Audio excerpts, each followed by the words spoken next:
Bab 2621. Majulah dan bermain-main. Pedang kelima di antara manusia. Mata warrior yang juga tertuju pada lelaki tua berjubah polos, orang di depan matanya ini jelas-jelas adalah gurunya Sino Chen. Sejujurnya, dia juga tidak menyangka pihak lawan akan datang. Perlu diketahui, dulu saat mereka pergi menemui pihak lawan bahkan tidak keluar dari gerbang. Pedang kelima di antara manusia. Di samping Tuan Jing, Wilski Sui sedikit bingung. Tuan Jing menatap lelaki tua berjubah polos yang datang dari kejauhan. Pada zaman itu, ada banyak pendekar pedang, tetapi ada 4 dari mereka, tidak tertandingi oleh siapapun. Keempat orang ini adalah takdir langit, dia memiliki 4 bentuk, semuanya menggunakan pedang. Dan di bawah 4 orang ini, ada 1 orang, yaitu Suordi Jian, karena keterampilan ilmu pedang yang sangat tinggi, waktu itu langsung dinobatkan sebagai pedang kelima di antara manusia. Pada zaman itu, selain takdir langit, dalam aspek ilmu pedang, Suordi Jian ini adalah yang terkuat. Tuan Jing tidak menyangka bahwa Suordi Jian ini masih hidup. Perlu diketahui, di era itu, master yang tak terhitung jumlahnya telah meninggal, dan Suordi Jian ini tidak pernah muncul lagi. Semua orang mengira dia harusnya sudah meninggal. Tapi sekarang dia masih hidup, tidak hanya hidup, tetapi juga datang untuk membantu warrior yang di tanah eskatologi ini. Tuan Jing sedikit merenung, dan kemudian berkata, "Tetua Jian, warrior yang menjanjikanmu apa, kamu ternyata keluar untuk membantunya secara pribadi." Di kejauhan, Suordi Jian tidak berbicara, tiba-tiba menghilang di tempat. Puff! Sebuah cahaya pedang merah menyala melintas di lapangan.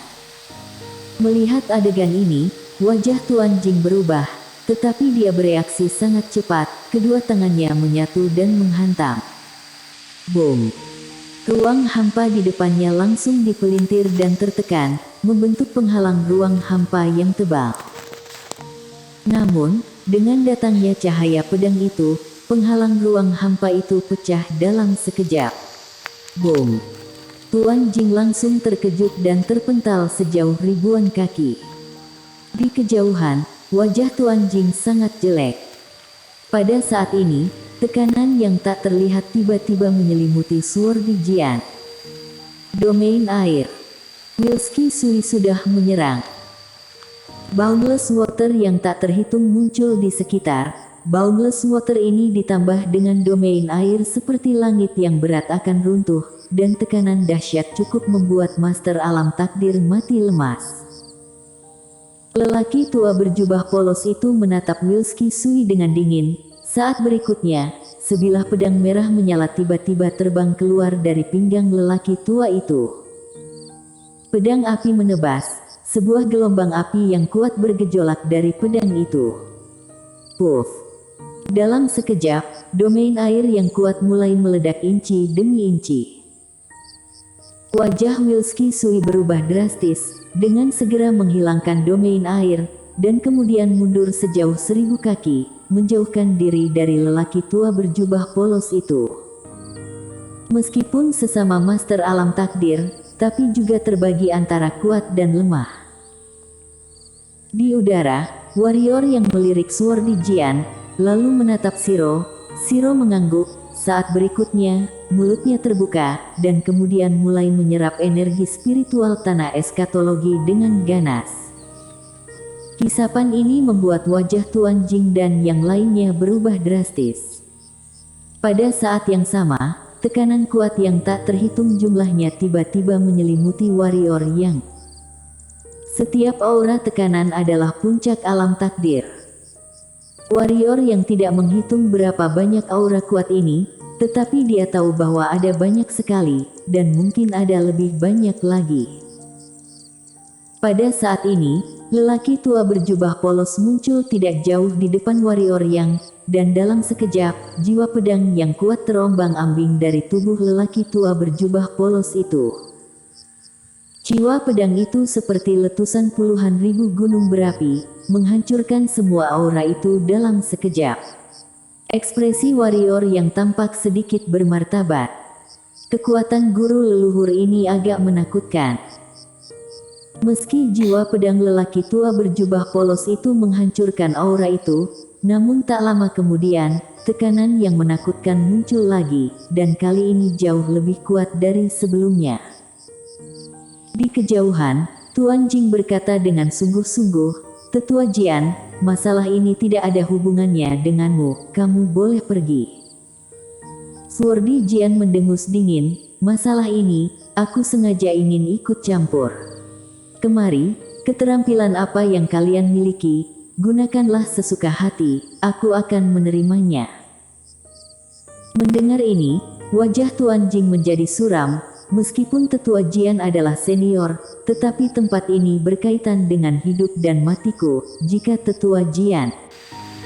Pada saat ini, suara pedang tiba-tiba bergema di lapangan. Suordi Jian mengayunkan pedangnya, "Jangan bicara omong kosong, jika kalian ingin bertarung dalam kelompok, majulah bersama. Jika ingin bertarung satu lawan satu, utus seseorang kemari. Aku ingin lihat seberapa hebat junior seperti kalian ini. Biarkan aku melihatnya." Tiba-tiba, sebuah suara terdengar di langit yang jauh, dan dalam sekejap, bayangan hitam jatuh seperti meteor, mengenai Suordi Jian.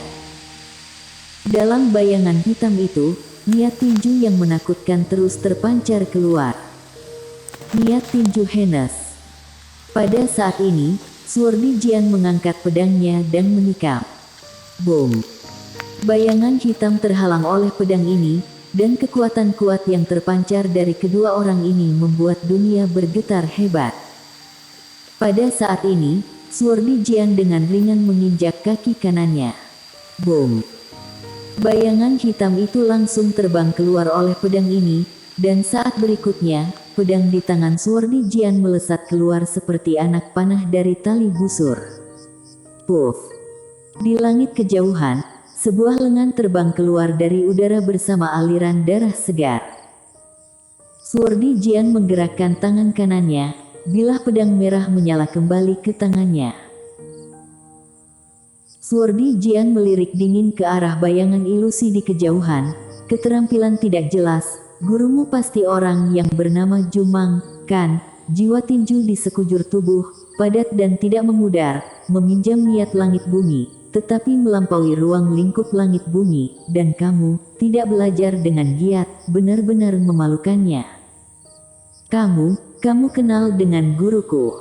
Di kejauhan, bayangan ilusi berkata dengan ngeri. Suordi Jian berbisik, "Apakah kamu tahu bagaimana gurumu meninggal?"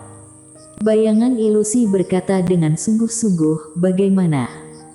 Suordi Jian berkata, "Aku yang secara tidak sengaja membunuhnya." "Kamu?" Bayangan ilusi gemetar karena marah. Namun, Suordi Jian mengabaikannya, kemudian memandang Tuan Jing yang berada tidak jauh. "Masih ada orang." Tuan Jing tersenyum kecil, "Karena Tetua Jian ingin bermain, maka kami semua akan menemani Tetua Jian bermain dengan baik." Suordi Jian menoleh, melihat warrior yang, "Bukankah kamu ingin menyelamatkan orang? Pergi selamatkan dulu, aku akan menghalangi mereka." Warrior yang melirik Suordi Jian, "Terima kasih, guru leluhur." Suordi Jian melambaikan tangannya, "Kamu adalah murid Austin Suan, tetapi bukan cucu muridku. Terlebih lagi, dia sudah memutuskan hubungan denganku sebagai guru dan murid, jadi kamu bukan cucu muridku." Warrior yang berkata, "Tidak peduli apakah kamu mengenali aku sebagai cucu murid atau tidak, yang penting aku mengenalimu sebagai guru leluhur." Setelah mengatakan itu, warrior yang berbalik dan menghilang tidak jauh bersama Shiro di pelukannya. Tapi segera, warrior yang kembali lagi. Warrior yang memandang Suordi Jian, "Aku akan kembali." Suara itu terdengar, warrior yang berubah menjadi cahaya pedang dan menghilang di ujung langit. Tuan Jing melirik ke arah di mana warrior yang menghilang. Di sekitar sana ada orang-orang yang ingin mengejar warrior yang, tetapi mereka semua dihentikan oleh Suordi Jian. Tidak disangka, ternyata dia menjadi cucu murid tetua Jian. Pada saat ini, Tuan Jing tersenyum dan berkata, benar-benar tidak disangka, tidak ada yang kekal abadi. Rencana tidak banyak berubah. Suordi Jian berbisik, jangan bicara omong kosong, metode apa yang kalian miliki, gunakan saja semuanya. Tuan Jing menoleh, melihat ke langit. Tuan Heng, bagaimana menurutmu? Di kehampaan, ada keheningan sesaat, kemudian sebuah suara terdengar, biarkan aku dan saudara Jian bersenang-senang. Suara itu jatuh, penggaris hitam panjang jatuh perlahan dari udara. Melihat penggaris panjang ini, Suordi Jian sedikit mengernyit, Walton Heng, tidak disangka, kamu masih hidup. Di udara, tawa ringan terdengar, aku selamat karena keberuntungan, saudara Jian, kemarilah dan bermain. Suordi Jian sedikit mengangguk, kalau begitu ayo kita bermain. Setelah kata-kata itu terucap, cahaya pedang melonjak naik ke langit. Setelah Suordi Jian menghilang, Tuan Jing melihat ke arah di mana warrior yang menghilang sebelumnya, saudara Senju, saudara Wilski dan saudara Su Yue, ikut aku. Suara itu jatuh, beberapa orang menghilang langsung di tempat. Di sisi lain, setelah warrior yang meninggalkan tanah eskatologi, seorang pria misterius berbaju hitam muncul di depannya. Orang yang datang adalah salah satu master dari pameran perdagangan bawah tanah. Pria berbaju hitam berkata dengan sungguh-sungguh, semua orang sekte pedang kuno dan teman-temanmu ada di alam baka, dan roh mereka telah ditekan. Kakakmu yang tertua itu sudah ada di alam baka, dia sudah mengendalikan penguasa alam baka dan seorang penguasa kematian, kita harus cepat. Warrior yang mengangguk dan langsung mengeluarkan peta dunia. Saat kekuatannya mencapai tingkat tertentu, barulah menyadari bahwa peta dunia ini memang barang yang bagus. Selain tempat-tempat yang super misterius seperti tanah asal dan tanah eskatologi, pada dasarnya semua dunia bisa dilalui. Segera, warrior yang dan pria berbaju hitam menghilang. Setengah jam kemudian, warrior yang dan pria berbaju hitam muncul di alam baka. Bum bum bum. Begitu dia muncul di alam baka, ada serangkaian ledakan mengejutkan di langit yang jauh. Warrior yang memandang pria berbaju hitam itu, dan pria berbaju hitam itu berkata dengan sungguh-sungguh, kakak tertuamu bertarung dengan penguasa alam baka dan yang lainnya. Warrior yang berkata, apakah kamu sudah mengetahui keberadaan teman-temanku? Pria berbaju hitam itu sedikit mengangguk, di penjara jiwa alam baka. Ikutlah denganku. Suara itu jatuh. Pria berbaju hitam itu langsung menghilang tidak jauh. Kecepatannya sangat cepat, membuat warrior yang hampir tidak bisa mengejar kecepatan lawan. Kekuatannya sangat kuat. Warrior yang tidak banyak berpikir, tubuhnya bergetar, dan dengan cepat mengikuti. Warrior yang mengikuti pria berbaju hitam sepanjang jalan, dan segera, mereka tiba di bawah tanah. Dan setelah melewati istana bawah tanah, mereka tiba di tempat yang sangat suram. Ada energi kematian dan energi negatif yang kuat di sekelilingnya. Warrior yang mengepalkan tangannya perlahan. Segera, warrior yang dan pria berbaju hitam datang ke aula hitam bawah tanah. Saat mereka datang ke aula hitam bawah tanah, wajah warrior yang berubah sesaat. Dalam sekejap, seluruh tubuhnya menjadi merah darah. Di aula hitam bawah tanah ini, ada pilar yang memancarkan nyala api, dan pada saat ini, Hades dan Blood Girl mereka diikat ke pilar ini. Tubuh fisik Blood Girl dan Hades mereka telah hancur total. Jiwa spiritual mereka, disiksa oleh api itu, hampir menjadi ilusi dan transparan. Bersambung.